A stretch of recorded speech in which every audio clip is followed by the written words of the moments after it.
normal cooking white vinegar, some pickling salt, and some rubbing alcohol. So you want a jar that's big enough you can fit your hand into and fully submerge. This is about 2 liters or 64 ounces, and it takes this is 1 liter or 32 ounces, 4 cups of liquid, and I can submerge past my wrist without overflowing the jar.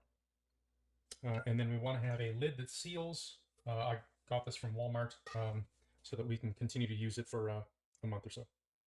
Okay, let's get cooking. I know that this cup is about 500 mils. I'm going to pour some boiling water into it from the kettle, and then I'm going to place it into this bowl, and then we're going to add our kosher sea salt.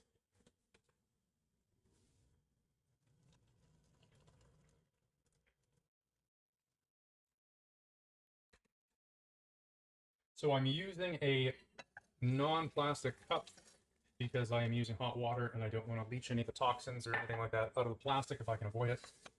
I'm then going to take my sea salt or my pickling salt, and I am going to add it until it quits dissolving. So this is about 500 mils, and it's okay to have some left in the bottom because we want to get as much that will dissolve as possible. And whatever's left, we'll leave in the bottom. We just kind of decant it off. So we'll just drain off the liquid, and whatever stays, stays. If you leave some in the bottom, you know that you got to soak up as much as possible.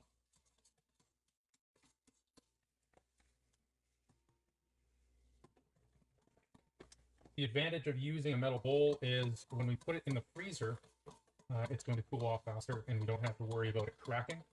The jars that you got probably are not Pyrex and will crack if you try to put hot water in them directly. It also makes it really easy to stir like this. We'll stir both directions, lots of turbulence.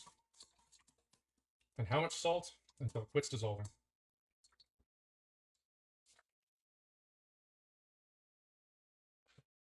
You want to get really, really nerdy. We are going through and dissolving it just past or right to what's referred to as the eutectic point. Eutectic point is when the brine is as saturated as it can be, and by using hot water, we can actually get it super saturated.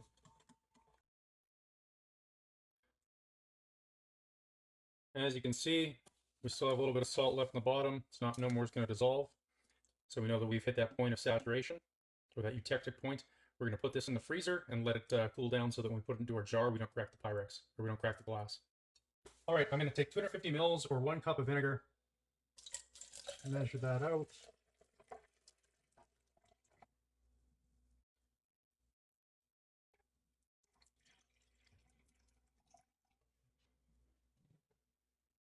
And so 1 liter is 32 ounces.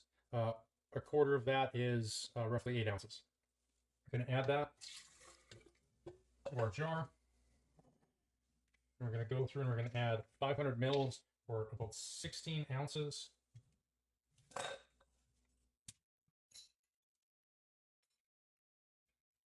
Of rubbing alcohol. This is not isopropyl alcohol. This is denatured ethanol alcohol. So basically Everclear.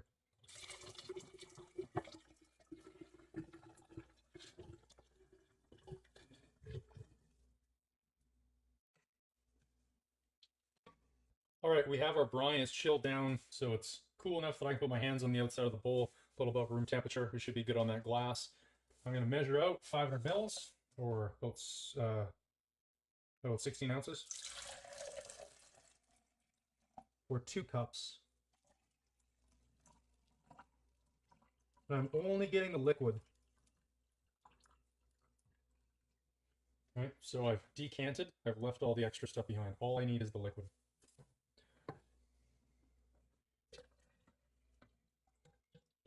Just add that together.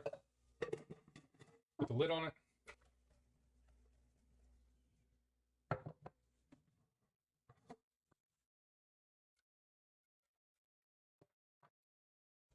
Okay, we basically have a pickling brine like you'd use to make sour cabbage or a variety of pickled items like that, except as if we made it with vodka instead of water, as you do.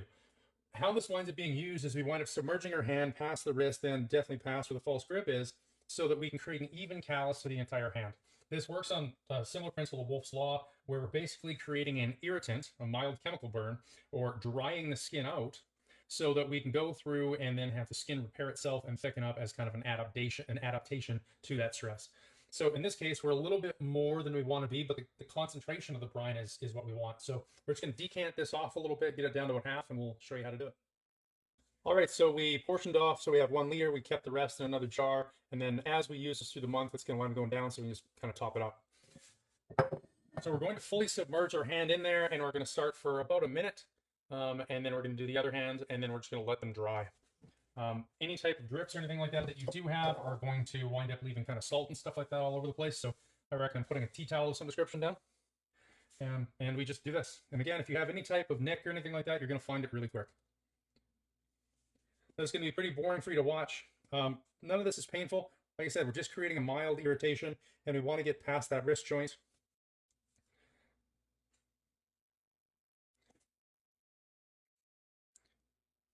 And we're just going to let that soak. So we will let you know when we have both of them done. So that's about 5 minutes. It's normal. You might feel your hand be a little bit slippery. That's okay. And then we're going to do the next, then we're going to do the other side. So we just finished doing the left hand. The right hand's dry. It takes about 5 minutes for it to dry. And you'll notice that as you go through and do this, that the brine's going to go down a little bit. We want to go through and mark the point on the jar where we want to kind of top it back up to, so we don't overfill it. We make sure we have enough.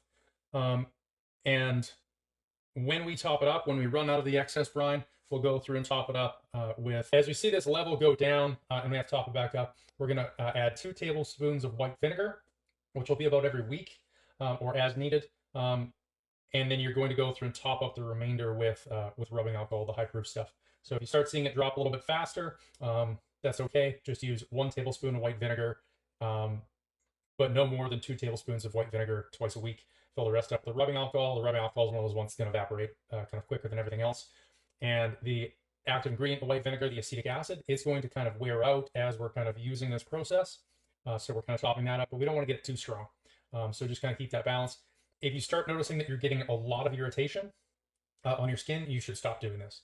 It should be a gradual kind of increase, and over time, if you wind up being allergic to anything like this or having any type of negative reaction to it, getting a psoriasis, you should stop right away. I don't recommend doing this more than a few times a week, and we only need to do it until our skin feels like it's thick enough and calloused enough. We don't need to do this every day, multiple times a day. Remember, we're using a mild irritant. We're essentially creating a chemical burn or a chemical abrasion to go through and get the skin to come back thicker. Once we've had that adaptation, we don't need to keep pushing it, but we can easily overdo this. So start with, Mondays and Thursdays and see how your body tolerates it, and then kind of go from there. If you want to increase it, you can, but because we are going through and, like I said, using chemical abrasion to wear on the skin, we want to go through and give it time to heal. The other side of that is we want to make sure that we're not getting a bunch of cracks, and I would recommend after we dry this off that you use something like a mink oil or some type of an animal fat, lard or something like that, a good hand lotion. Glycomed's another good one, so that we can go through and make sure that we're not cracking down here on our nails and we're getting the skin to be healthy as it comes back and not just kind of getting a mess. I like this method versus some of the others because it doesn't create any staining on the hands. I don't want to have ugly hands. I just want to have hands that are durable and strong. So if we're going through and we're looking at the Atomic Fist program, I don't want people to think that I have these, Hellboy type of mutant hands that draw a lot of attention and not positive attention. And if we're just doing this because for the gymnastics rings program, and we just need to kind of strengthen in there, just want to, overall have tougher hands, we don't necessarily need to have them all deformed and stuff like that. So that's why I like this. After about a month or so, you'll wind up seeing this kind of has discolored quite a bit, and you'll want to look at changing it. If it starts stinking, like it's rotting or something like that, it's time to change it. Making sure that you're keeping vinegar in there, keeping lots of alcohol should prevent that. We're also going to keep this in the fridge, and we're going to keep a lid on it so that it doesn't evaporate. When should we do this? We want to do it either first thing in the morning, kind of as a process, so that way our hands are kind of working, healing up, and then away from our training session. We want to do it either outside of our training session or after our training session. If we go through and we do this and we have this soak, and we've been doing like an iron palm training or the Atomic Fist program, we can go through and use this after we've done that. And it's good because the disinfectant, the vinegar, the alcohol, the salt is going to prevent any type of infections and kind of close up any cuts that we have. And then after our hands have dried off, we're going to go through and then we're going to reapply some of some of the Dita Jiao that we have. I really recommend the ghost hands, so that way we're getting a lot of kind of moving and healing and stuff like that happening. If you have any more questions, just post a comment below. Hope this all helps, and we'll see you in the next one.